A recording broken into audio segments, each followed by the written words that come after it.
Régulièrement s'élèvent des voix enthousiastes pensant avoir trouvé la façon de résoudre les incompatibilités de l'islam et de la République.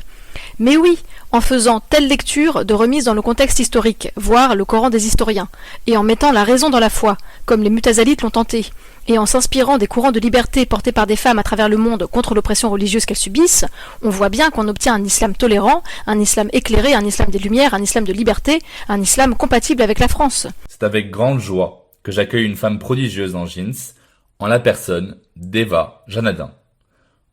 En 2017, elle a cofondé l'association pour la renaissance de l'islam moutazilite, l'ARIM, qui vise à faire découvrir ce courant théologique de l'islam rationaliste. Avec Anne-Sophie Monsiné, inspirée par le soufisme, elle a cofondé aussi l'association Voix d'un islam éclairé et a porté le projet de la mosquée Simorgue.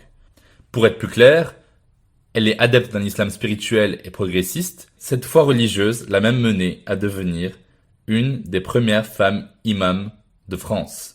Grâce à elle, on va comprendre comment on peut s'affranchir d'une lecture patriarcale et dogmatique pour vivre sa vie de personne française musulmane en cohérence avec son identité et sa sexualité. Et donc justement, par rapport à ce terme d'islam éclairé, on entend se rapprocher d'une approche de la religion qui accorde une part importante à la connaissance. En fait, la place de la raison, voilà, est très importante. On s'écarte de toute compréhension de l'islam qui discrédite l'usage de la raison pour interpréter les textes notamment, au profit, par exemple, d'une imitation aveugle des traditions et d'une approche qui est très littéraliste du Coran. Nous, ce qu'on recherche, c'est au contraire rechercher l'esprit du texte. C'est déjà bien comprendre le texte dans son contexte, et c'est ensuite essayer de chercher les principes directeurs qui vont nous permettre d'aller beaucoup plus loin que la lettre. Il y a aussi chez les musulmans une grande variété de modes de pensée. Il y a des rationalistes qu'on appelle les mutazilites. Il y a de grands penseurs. L'islam évolue, est capable d'évoluer. M'a succédé à la tête de la Fondation de l'Islam de France, qui est une fondation éducative, laïque, culturelle, un homme tout à fait éminent, Khaled Benchir, qui est un grand savant, qui est en même temps quelqu'un qui est convaincu de ses idées et qui veut faire vivre cet islam des Lumières. Le mot n'est pas de moi, il est de Jacques Berck, qui a également employé le mot d'islam de France, disant que la France devait être capable de donner cet exemple. Ce serait important de donner la parole, y compris ici, à des musulmans, maghrébins ou français ou italiens ou allemands, qui luttent contre l'islamisme avec un courage formidable, qui incarnent, alors je sais bien que l'islam des Lumières, c'est un peu idéaliste. Donc tout va bien, j'ai la solution. Il n'y a plus qu'à réformer les islams actuels pour qu'ils deviennent cet islam compatible avec la France. Eureka!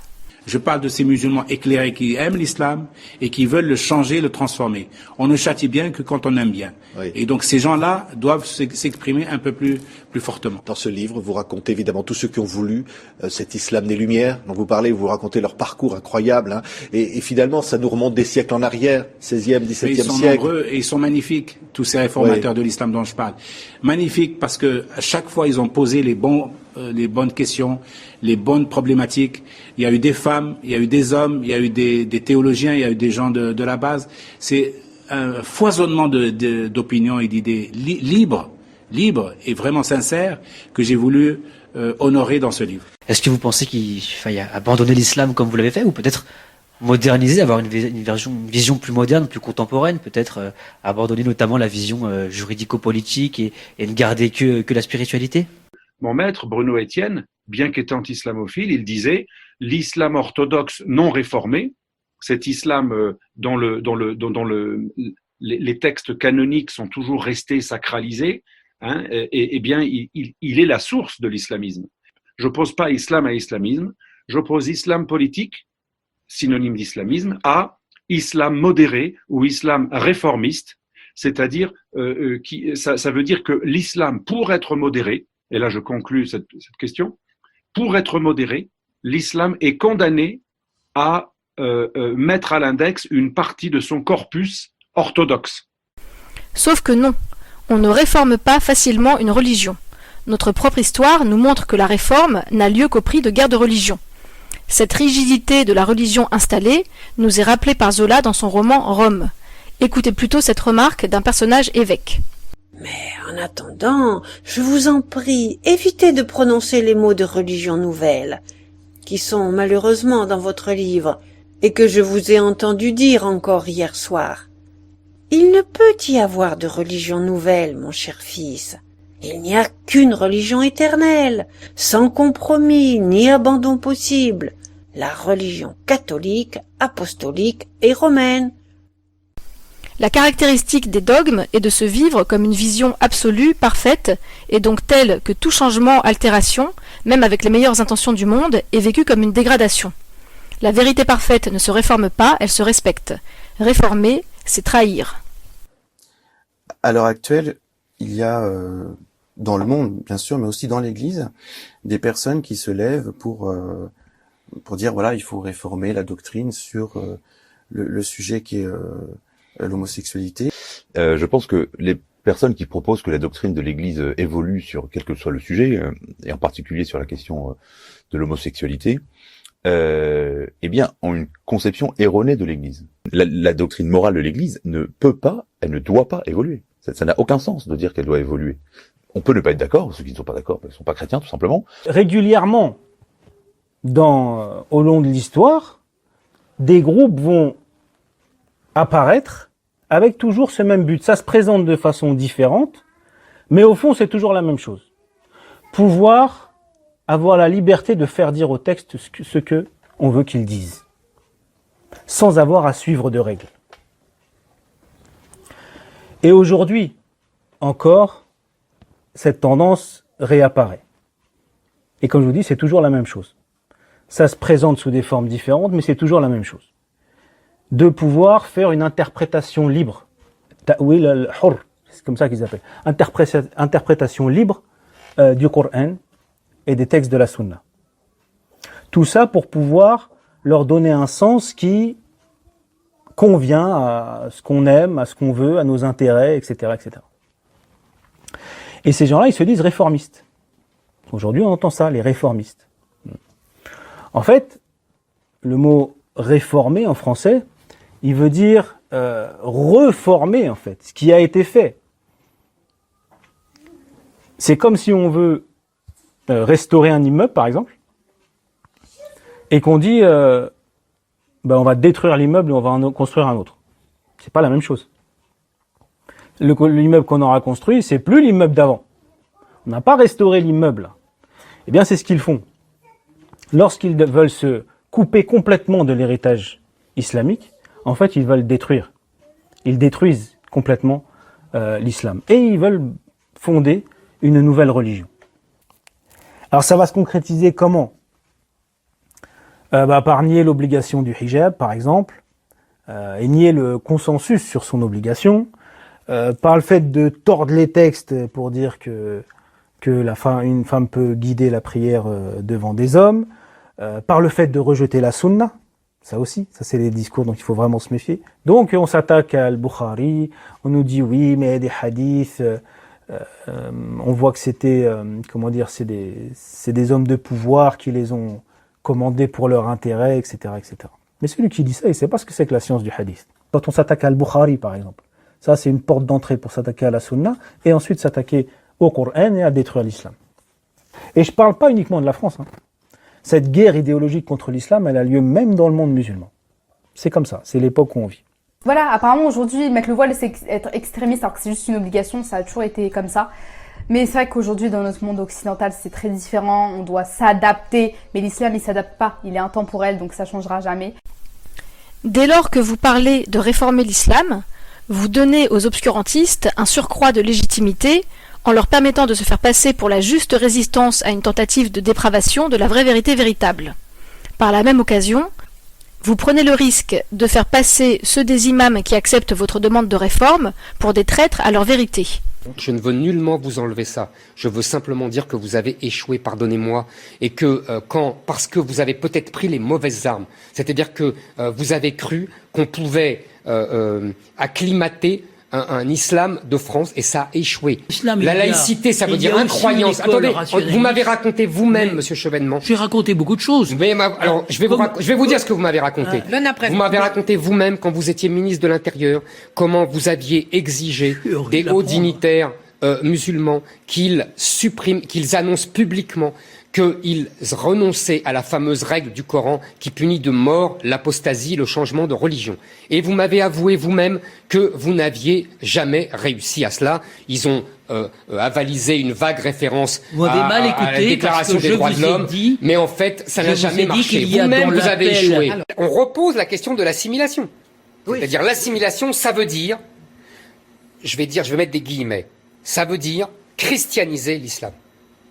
Mais toutes les religions ont fait ça. Hein. Ça veut dire quoi? Ça veut dire, oui, c'est pour ça que je mets des guillemets. Ça veut dire simplement que, justement, l'islam se détache de son côté législatif. Mais d'ailleurs... Et sauf que ça, évidemment, il y a des gens comme Chalgoumi qui le font, mais mon cher Marc, vous oubliez l'essentiel. Ils sont pas minoritaires. Ils sont infinitésimaux. Et deuxièmement, ils sont menacés de mort par les autres. Ah oui, mais... Chalgoumi, il a 4 ou 5 gardes du corps. D'accord. C'est pas rien.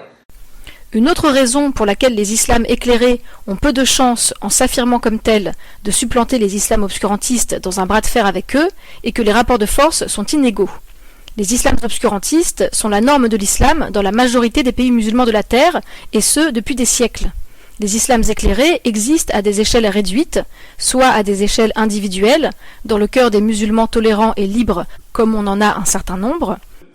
S'il y a bien sûr des islamistes qui ont une lecture littérale des textes, qui les appliquent à la lettre, comme on suivrait, vous et moi, la notice d'un meuble en allant scrupuleusement prendre tel boulon pour l'attacher à telle planche, il y a des millions de musulmans qui, tout en étant fidèles à l'esprit des textes, ne s'arrêtent pas à la lettre, car ils ont conscience que des textes écrits il y a plusieurs siècles, dans des sociétés qui n'ont rien de commun avec les nôtres, ne peuvent pas s'appliquer. Soit dans des courants minoritaires de l'islam qui n'ont jamais réussi à atteindre le niveau d'influence leur permettant de démettre l'obscurantisme de sa position de pouvoir et de changer le fonctionnement de la société. Effectivement, la désacralisation du Coran, enfin en tout cas le fait de considérer qu'il est créé et non pas incréé, ça a été une bataille au 8e siècle, je crois, entre les Moutazilites et les Acharites. Et ce sont les Acharites qui ont gagné, les Moutazilites ont perdu jusqu'à presque disparaître. Jusqu'à disparaître en réalité. Donc en fait c'est une grande question de tabou, et tant que cette grande question de tabou ne sera pas levée, aucun mouvement, aucun courant islamiste ne pourra être réellement non littéraliste. Or c'est évidemment le littéralisme qui rigidifie cette religion et qui empêche, c'est vrai, lorsqu'elle est transplantée, de se fondre dans le contexte, qu'on ait des musulmans qui puissent ne pas manger halal, ne pas faire le ramadan, qui choisissent un petit peu leur formule. Ça aurait été possible si effectivement ce littéralisme n'était pas aussi dominant. Donc c'est certainement une des clés pour en sortir. Permettez-moi de vous prendre 2 références et j'aimerais que vous y répondiez. Feu Abdelwaheb Medeb ou encore Abdelnour Bidar, qui estiment que l'islamisme, c'est la maladie de l'islam. Ils ne réduisent pas, oui, je vous vois faire de grands yeux, ils ne réduisent pas l'islam à l'islamisme. Et je suis étonnée parce que vous avez une culture historique très forte, donc vous connaissez très bien la civilisation islamique, pour laquelle jusqu'aux années 60, et nous sommes vraiment dans le contemporain, il y a eu cette bataille pour l'historicité de l'islam, pour une lecture critique de l'islam. Donc vous savez qu'elle est possible et qu'on peut la prolonger aujourd'hui. Pourquoi vous n'y croyez pas? Parce qu'elle a toujours perdu. Pourquoi vous historiquement, elle a toujours perdu. Au 9e siècle, les Mutazalites ont été écrasés. Donc, Renan, qu'on citait tout à l'heure, un grand spécialiste de l'islam, dit que à chaque fois, l'islam le plus dur a gagné dans toute l'histoire de l'islam. Donc, tous les Français musulmans aujourd'hui, comme Lydia Guirous, comme Fatia Gabok-Bouchelad, je pourrais vous en citer plein, et des millions ont déjà perdu alors qu'ils se battent contre l'islamisme. Non.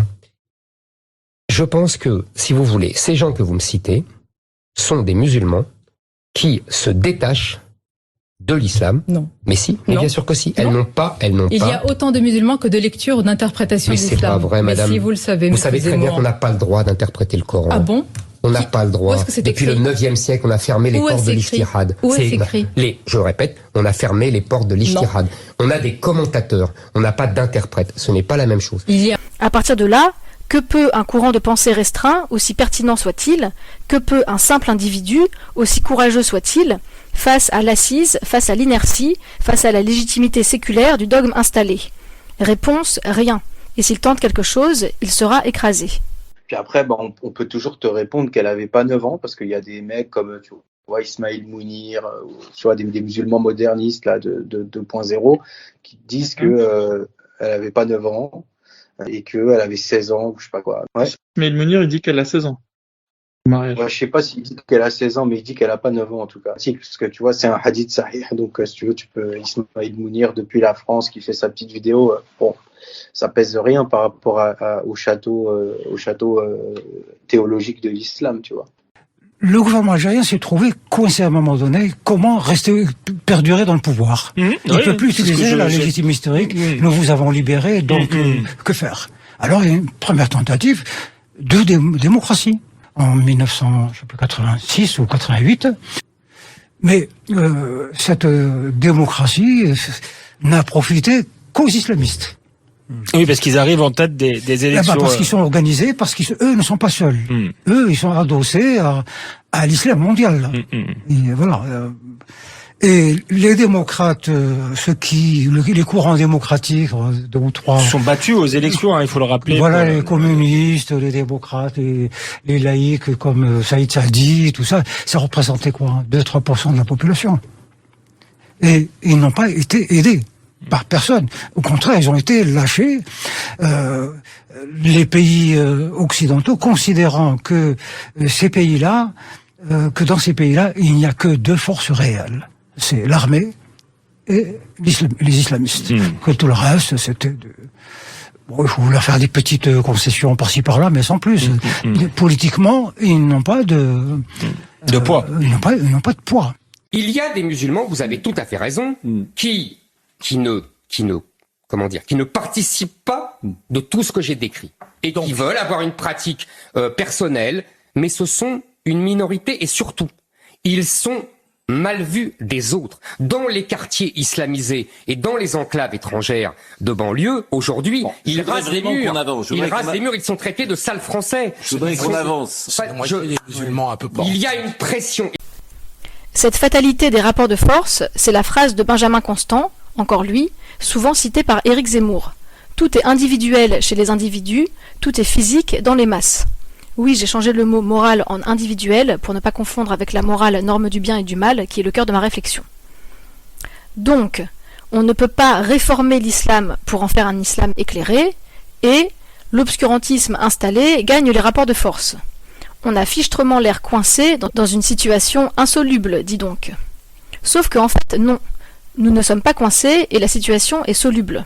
Car si on tient compte du conseil de Benjamin Constant, face à l'assise, l'inertie, la légitimité séculaire, la grosse masse du dogme islamique, il faut opposer l'assise, l'inertie, la légitimité séculaire, la grosse masse de la France. Mais en vrai, qu'est-ce que ça veut dire ? Ça veut dire que l'approche de la France face à l'accueil de l'islam ne doit pas être « Islam, tu vas changer et devenir ainsi ».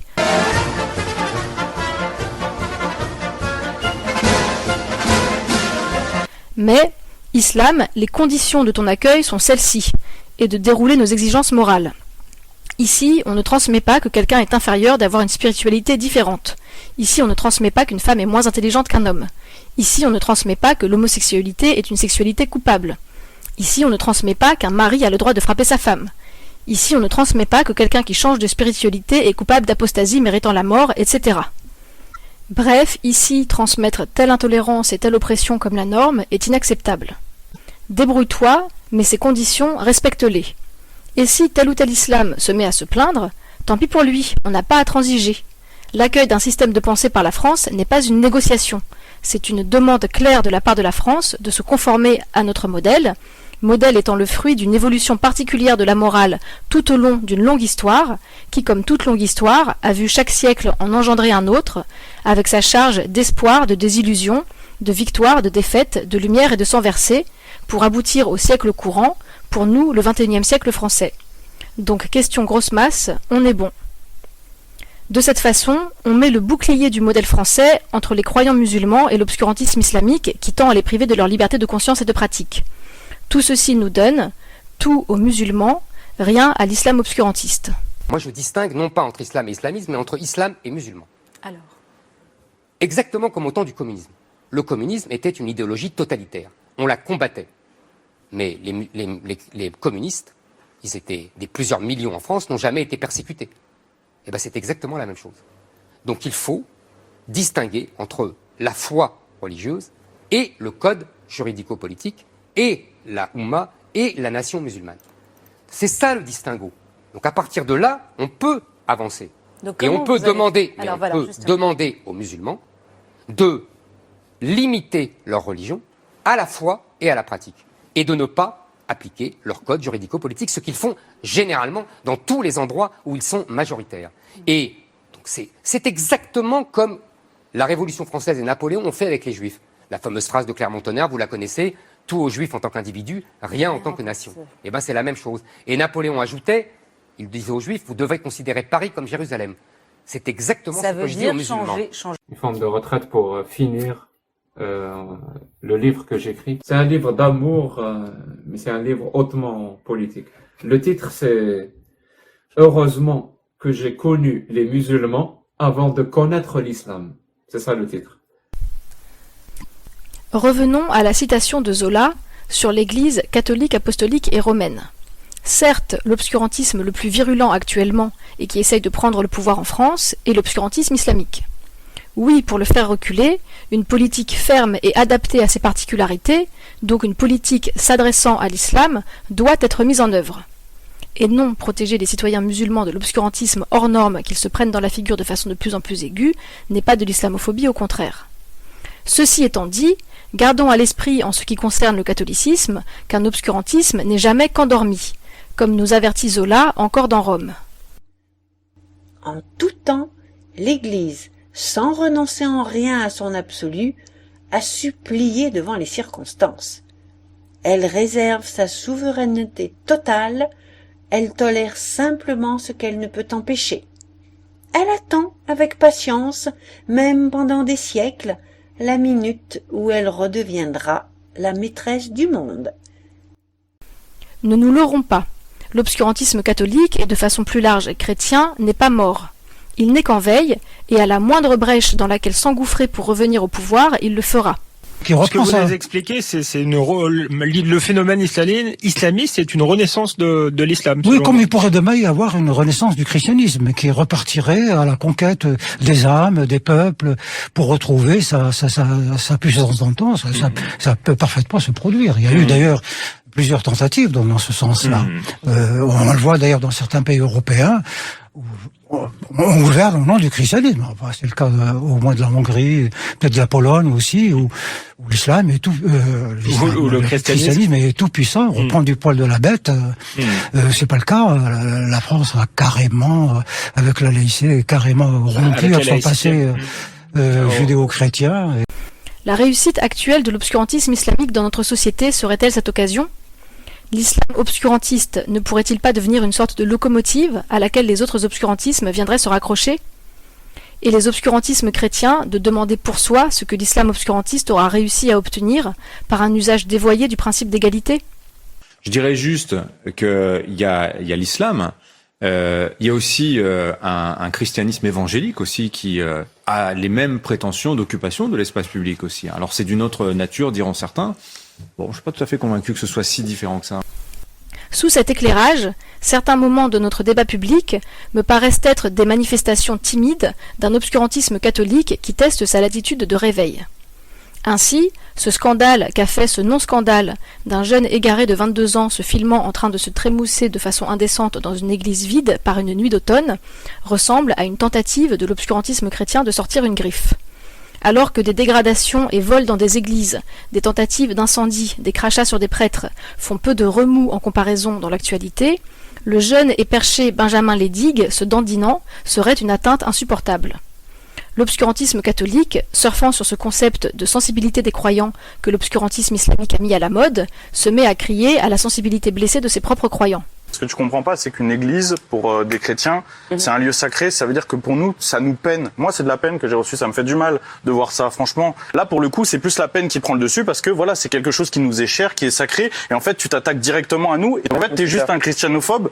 C'est clair et net. Donc là, c'est déjà de la profanation. Il faut que tu le comprends. Ça, c'est déjà. Mais si toi, tu le sais pas, mais dans le mot profanation, tu vérifieras l'étymologie, c'en est déjà. Ouais. Donc c'est grave pour nous, il faut que tu le comprennes. Là, c'est vous qui donnez des leçons catholiques en disant votre religion, elle doit être intérieure, etc. Non, l'Église est sacrée. Le Christ lui-même dans l'Évangile a chassé les marchands du temple avec des cordes quand il profanait le temple. Donc c'est aussi le devoir des chrétiens de défendre les églises, qui est un lieu sacré, qui est la maison de Dieu.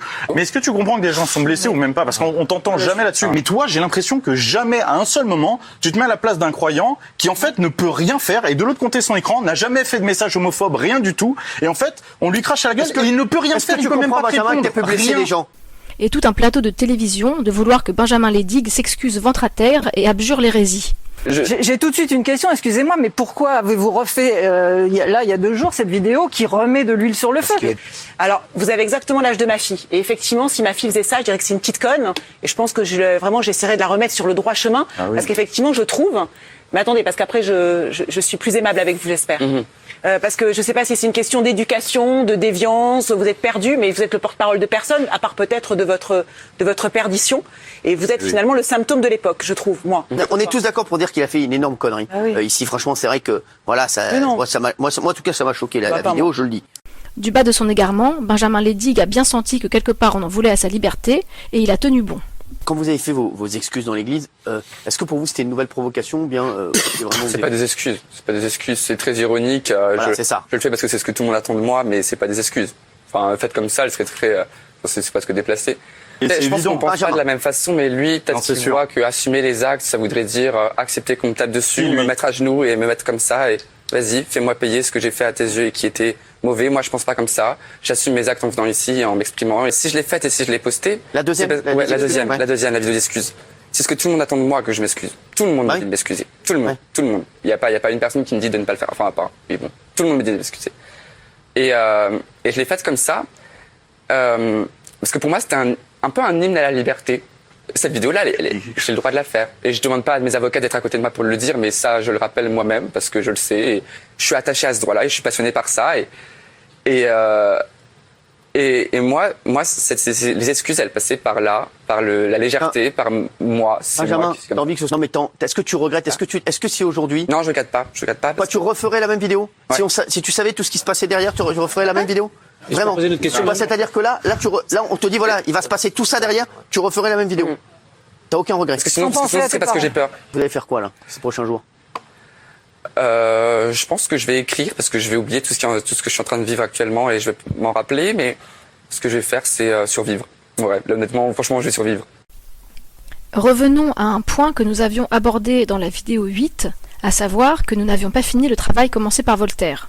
Nous avons certes beaucoup progressé. Notre histoire a démis le catholicisme de sa position de pouvoir, le catholicisme a cessé d'organiser la société, la morale commune a ainsi pu évoluer et passer d'une morale d'autorité catholique à une morale éclairée française. Le catholicisme n'exerçant ainsi plus de fort contrôle social, la majorité des Français se sont retrouvés libres de s'écarter des visions oppressives ou intolérantes que l'obscurantisme transmettait comme la vérité. Mais ces visions d'oppression ou d'intolérance ont-elles cessé d'être transmises pour autant ? Eh bien, pas totalement. Dans certains canaux de transmission, les prêtres, disons les transmetteurs au sens large, continuent de présenter certaines oppressions et certaines intolérances comme la bonne vision des choses. Sur la question de l'homosexualité, je suis par exemple choqué de la position de l'abbé Raffray ou de frère Paul Adrien, selon lesquels le bon comportement quand on a une orientation sexuelle homosexuelle, c'est de s'abstenir de la vivre. Du coup, quelle est la doctrine de l'Église au sujet de l'homosexualité? Alors, je vais vous lire parce que, à mon avis, il est important d'être très clair dans les termes utilisés. Le catéchisme de l'Église catholique, donc c'est le numéro 2357, qui s'appelle « Chasteté et homosexualité ». S'appuyant sur la Sainte Écriture, qui les présente comme des dépravations graves, la tradition a toujours déclaré que les actes d'homosexualité sont intrinsèquement désordonnés. Ils sont contraires à la loi naturelle, ils ferment l'acte sexuel au don de la vie, ils ne procèdent pas d'une complémentarité affective et sexuelle véritable, ils ne sauraient recevoir d'approbation en aucun cas. Il est très important de d'exposer, d'expliquer à ceux que ça intéresse, quelle est cette doctrine de l'Église, et surtout de répondre par avance à tous ceux, même certains prêtres malheureusement, même parfois quelques évêques dans le monde, qui prétendent qu'il faudrait que la doctrine catholique évolue, ou alors qui donnent des interprétations fausses de ce texte, en essayant de dire oui, mais finalement les relations homosexuelles n'ont pas été condamnées par l'Église. On a même entendu un prêtre dans les médias dire que ni la Sainte Écriture ni le catéchisme ne condamnaient l'homosexualité et les actes homosexuels. En ayant lu ce que je viens de dire, je pense que la conclusion, c'est que le prêtre en question n'avait lu ni la Sainte Écriture, ni le catéchisme de l'Église catholique. Le Vatican qui publie un document qui autorise la bénédiction des couples homosexuels, qu'est-ce qu'il faut en penser? Alors tout de suite, la première remarque que j'avais, c'était par rapport à la bénédiction. On me disait, moi je veux bien bénir des personnes, mais pas des couples. Ok, mais je vous donne 2 exemples, il y a quand même des cas où c'est compliqué. Donc on n'est pas l'Église, on est simplement invité chez des amis et on a compris que vous n'étiez pas là pour légitimer ou reconnaître la pratique homosexuelle qui, d'après l'Église, est un péché grave. Point à la ligne, ça ne changera pas. Bon. Mais par exemple, vous avez un couple en face de vous homosexuel qui n'est pas chrétien mais qui est en train de se convertir et qui vous demande de les bénir leur démarche de conversion. Est-ce que ce que vous voulez, c'est tout de suite leur dire non, il y a un problème, vous êtes en état de péché grave, ou bien oui, c'est bien que vous découvriez Jésus et de quel amour vous êtes aimé. Ben là, moi, ce que je fais dans ces cas-là, c'est que je bénis la démarche de ces personnes qui le fait ensemble. Je leur dis, un jour, on aura une discussion. En attendant, vous êtes en train de découvrir Jésus. C'est une belle chose. D'abord, savoir comment on est aimé. Deuxième cas de figure, vous avez un couple homosexuel chrétien qui vous dit, qui est honnête, qui vous dit, nous, on fait ce qu'on peut, on n'y arrive pas, parfois on a des chutes, mais on aimerait vivre de manière chaste. Moi, je veux pas quitter cette personne parce que j'ai compris que le mariage c'était pas possible, j'ai compris que la pratique c'était pas possible, mais il y a une sorte d'affinité et d'union spirituelle entre nous, il y a une sorte d'affinité et d'union affective entre nous. Il y a peut-être des chutes, mais je voudrais qu'on nous bénisse pour que Dieu nous donne la grâce de la chasteté. Mais vous faites quoi? Vous bénissez. On retrouve notre morale du passé, dans laquelle l'homosexualité était coupable. Ce sont donc des positions rétrogrades. Par opposition, on trouve des lectures progressistes, dans le bon sens du terme, du corpus chrétien. Il y a toujours l'histoire de Sodome et Gomorrhe. Eh bien, allons voir, parce qu'on pense souvent que si Dieu a éradiqué la ville, c'est parce qu'ils étaient tous gays là-bas. C'est l'histoire de Lot qui accueille 2 anges chez lui. Les habitants de Sodome sont vénères, ils viennent encercler sa maison pour agresser ses 2 hôtes. Et dans certaines traductions, on lit qu'ils veulent s'unir à eux. Alors donc déjà, on parle de gars qui veulent violer des anges et non pas des hommes. Et ensuite, c'est un choix de traduction très orienté qui a été fait là-dedans. Parce que là encore, les spécialistes de l'hébreu biblique nous disent que le terme employé, yada, ne fait nulle part ailleurs allusion à des relations, des rapports homosexuels. Ça signifierait plutôt faire connaissance, se confronter. Donc dans la symbolique, si Dieu déverse sa colère sur la ville, c'est pas tant parce qu'elle ne serait remplie que d'homos. D'ailleurs sinon, comment cette ville pourrait-elle se renouveler? Non, c'est bien plutôt parce qu'ils viennent agresser son protégé et ses 2 messagers. Alors ouais Mathieu, mais la tradition. Eh ben creusons. Ne pas être chaste, c'est donc juste rechercher son propre désir, prendre pour soi, avoir une vision purement égoïste du désir et de l'amour. Il faut donc se sortir de la tête que chasteté voudrait dire abstinence ou continence. Tous les couples, homo comme hétéro, sont invités à être chastes, à rechercher avant tout le désir de l'autre. Donc même le sacro-saint catéchisme de l'Église catholique ne dit pas qu'il faut que les gays et les lesbiennes soient abstinents. Par contre, il rappelle aussi au numéro 1790 que l'être humain doit toujours obéir au jugement de sa conscience. C'est ce que l'Église ne cesse de répéter, la conscience est le temple de Dieu en nous. Est-ce qu'on doit donc contraindre tous les homos à être abstinents ou les aider à réfléchir leur vie affective avec discernement? Ne faut-il pas donc avant tout chercher à nous aider mutuellement et peut-être les personnes homosexuelles particulièrement à nous rapprocher graduellement et résolument de la perfection chrétienne? C'est pas moi qui le dis, mais le numéro 2359. Et ouais, c'est écrit que même les homos sont appelés à la sainteté, et pas forcément dans l'abstinence, mais dans la chasteté. La question restant, laquelle de ces 2 positions de tolérance ou d'intolérance est majoritaire dans notre population catholique, dans notre population chrétienne? D'où ma deuxième question, sur la pratique. Oui, alors là, c'est considéré comme un péché. Pourquoi? Alors, avant d'aller pour le pourquoi. Non, mais... La tasse. C'est que c'est une nouvelle question. Donc, je suis d'accord pour dire que c'est un péché, ça va être chaud ça comme question. Je suis pas du tout d'accord pour dire que c'est un péché. Et ça c'est neutre. C'est le moment où on s'engage, hein. C'est le moment où on pose le curseur d'amour vaincra sur la table. Hein. Je vais commencer par mettre le nez. Moi, Au milieu? ouais, pas tout à fait ici, tu vois, mais pas ici non plus, ici. Donc ça veut dire je suis d'accord. Faut pas non plus, il faut pas être caricatural. Il y a aussi des fois où c'est tellement compliqué qu'en fait on sait pas quoi dire et qu'on est là pour simplement aider les gens.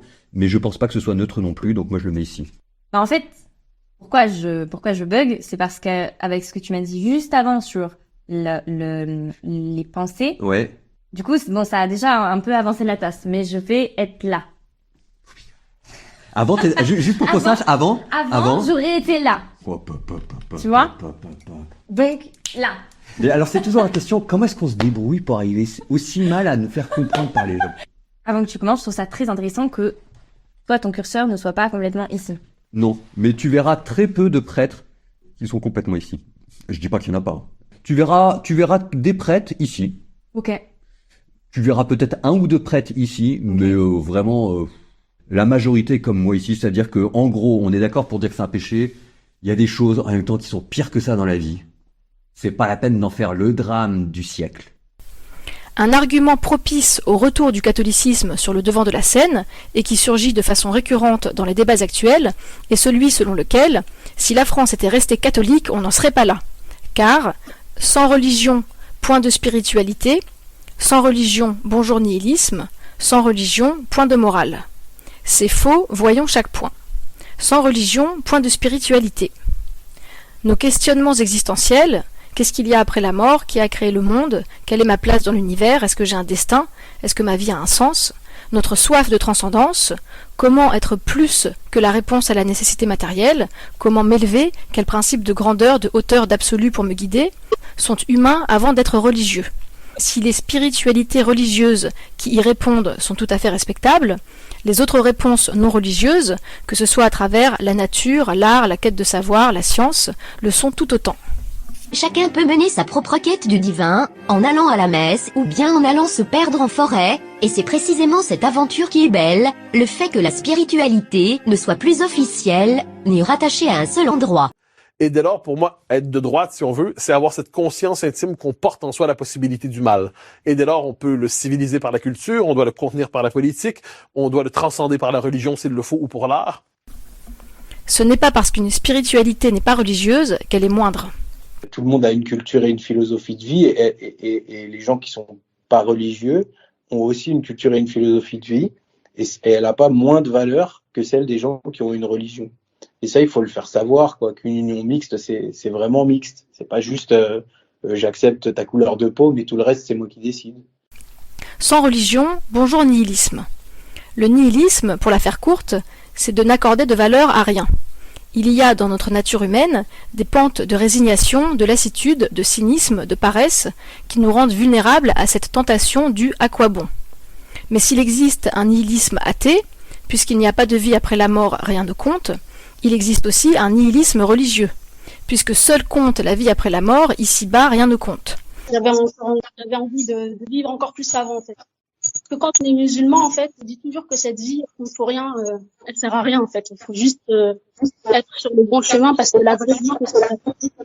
Et c'est vrai que c'est un peu difficile, hein, parce qu'on se dit que tout ce qu'on fait, en fait, c'est pas vraiment ça n'a pas vraiment de sens, parce que en fait tout ce qu'on doit faire, les vraies choses qu'on doit faire, c'est ce qui vont nous permettre effectivement d'avoir un paradis. La religion accapare alors tous les aspects de notre vie.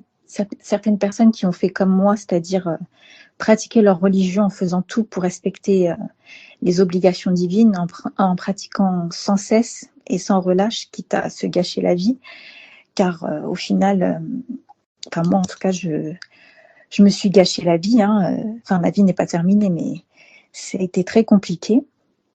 Mais enfin, on se dit que la vie d'ici-bas, donc la dunya en islam, ne compte pas, et que c'est l'au-delà le but ultime. Donc on s'enferme dans une grande solitude. En tout cas, moi, ça a été mon cas. Je pense qu'il y en a d'autres comme moi. On se retrouve un peu emprisonné, est vide. Donc, question tentation nihiliste, un point partout. Sans religion, point de morale. L'argumentaire pro-religion consiste à dire que lorsqu'on ne croit pas en Dieu, en un paradis et un enfer, on n'a pas le souci de ne pas faire de mal. C'est si Dieu n'existe pas, tout est permis.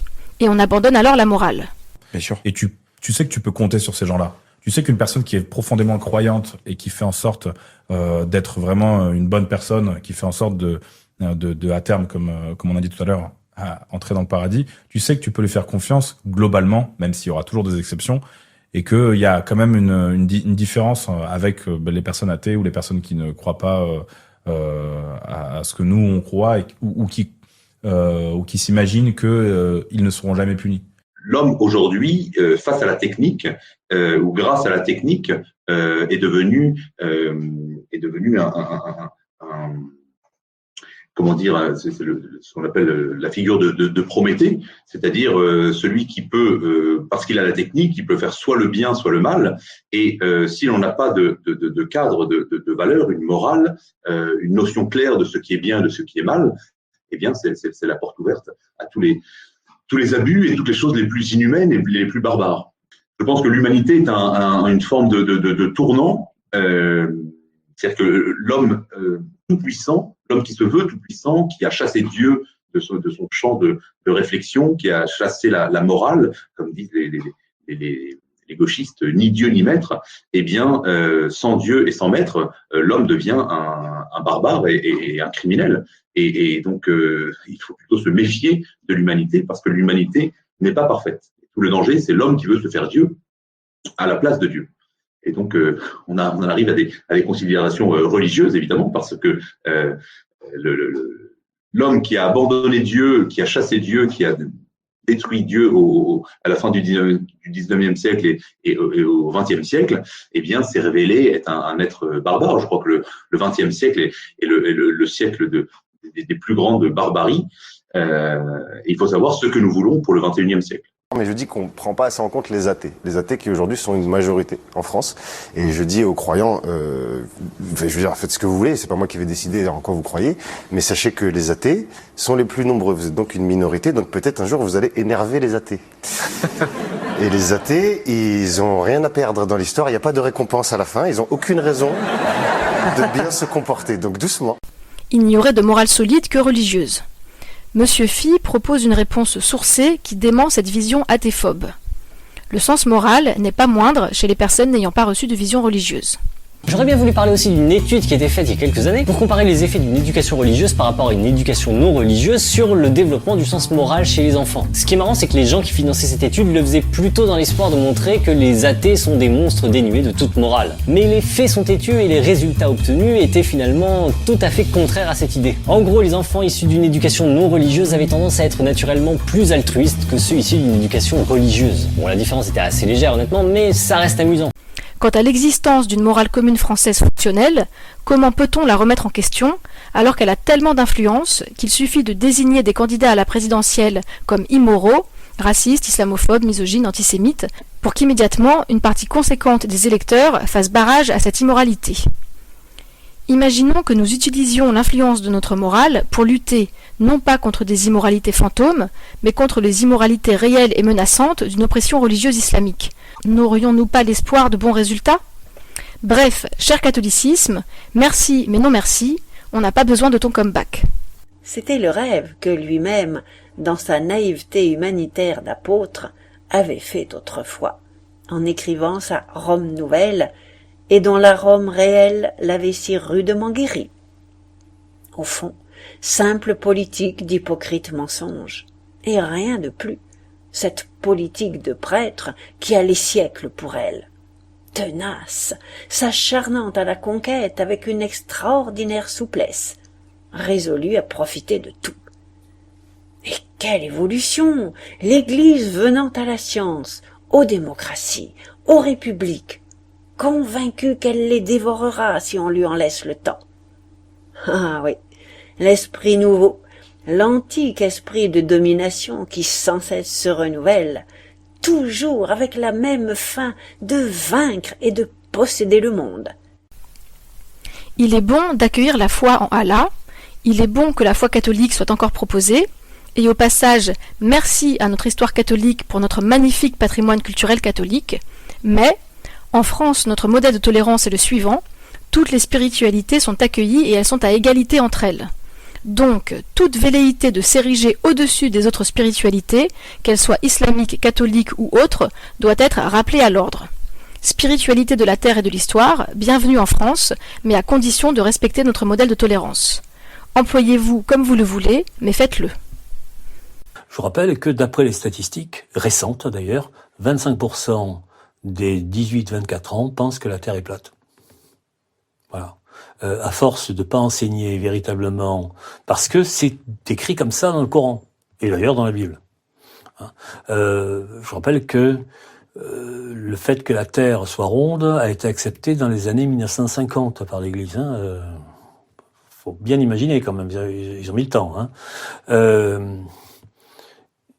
Il faut jamais baisser la garde vis-à-vis de la superstition et du fanatisme. Jamais. Faut pas se laisser abattre, hein.